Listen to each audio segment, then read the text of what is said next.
He sits, eternally youthful, in a glass case. A sailor suit adorns his straw-stuffed body. His once bright eyes, now clouded with age, seem to follow your every move. This is Robert the Doll, a resident of the East Martello Museum in Key West, Florida. But Robert is more than just a doll. He is the subject of whispers and nightmares. He is, many believe, cursed. Robert's legend has captivated and terrified generations. Stories circulate about his malevolent nature, his ability to move, to cause mischief, even to harm those who dare to disrespect him. Is he truly a conduit for evil, a vessel animated by a sinister force? Or is Robert merely a plaything, imbued with imagined power by the human tendency to find darkness in the mundane? Robert's story begins in the early 1900s. He was a gift given to a young boy named Robert Eugene Otto, known as Gene, by a Bahamian servant. The servant, disgruntled with the Otto family, is said to have imbued the doll with dark magic, cursing it in retaliation for their perceived mistreatment. Gene, oblivious to any curse, immediately became enamored with his new companion. The doll, nearly life-sized, became his constant companion. Gene dressed Robert in his own clothes, spoke to him as if he were alive, and even blamed the doll for his own mischief. At first, these incidents seemed like harmless childhood antics.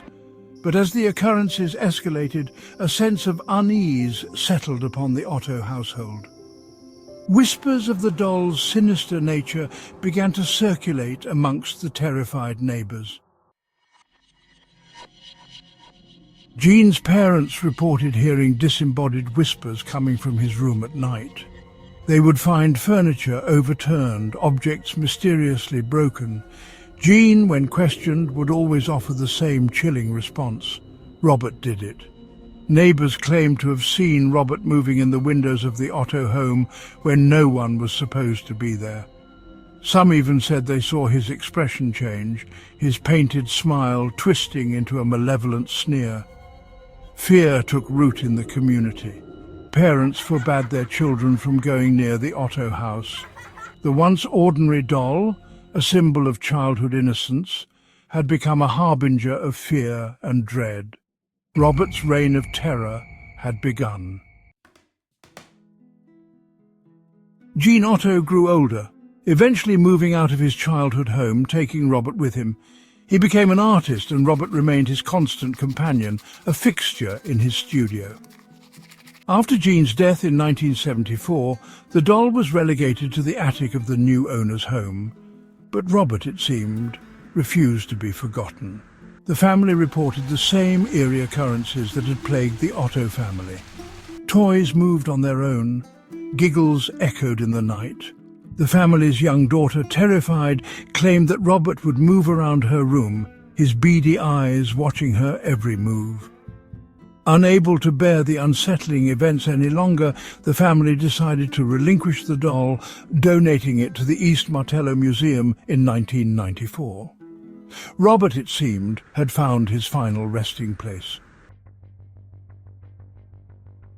As Robert the Doll settled into his new home at the East Martello Museum, his legend only grew.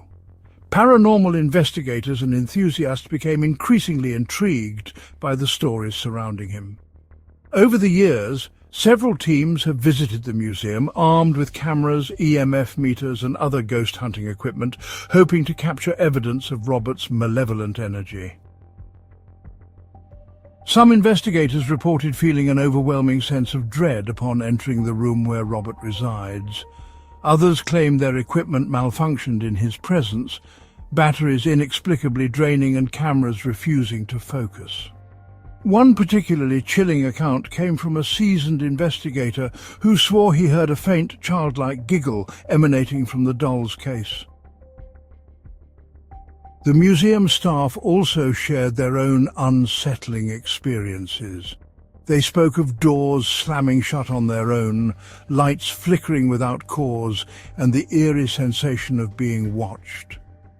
One staff member recounted a night when she was closing up the museum. As she turned off the lights, she heard the unmistakable sound of tiny footsteps behind her.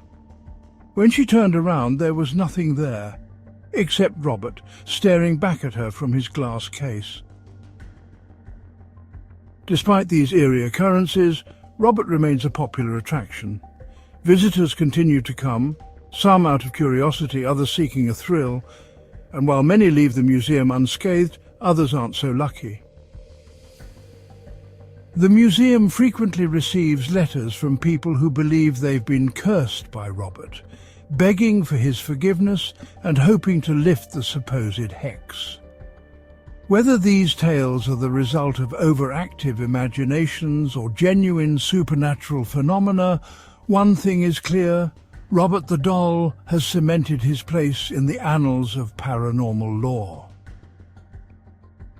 His presence continues to evoke fear and fascination, ensuring that his story will be told for generations to come. If you liked this video, don't forget to subscribe to our channel. Do you believe Robert the Doll is truly haunted, or just a creepy coincidence? Let us know in the comments below. Today, Robert resides in a glass case at the East Martello Museum, a silent sentinel with a watchful gaze. Visitors flock from all over the world, drawn by his legend and the unsettling aura that surrounds him. Some scoff at the stories, dismissing them as mere superstition. They see only a weathered doll, a relic of a bygone era. Others, however, claim to feel a palpable sense of unease in his presence.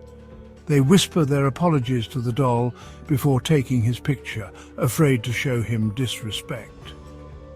Robert the Doll stands as a testament to the human fascination with the macabre, our enduring desire to believe in the supernatural. He is a chilling reminder that some things, even seemingly innocuous objects, can hold a power that we cannot fully comprehend. Whether Robert is truly cursed or merely a vessel for our collective fears remains a mystery.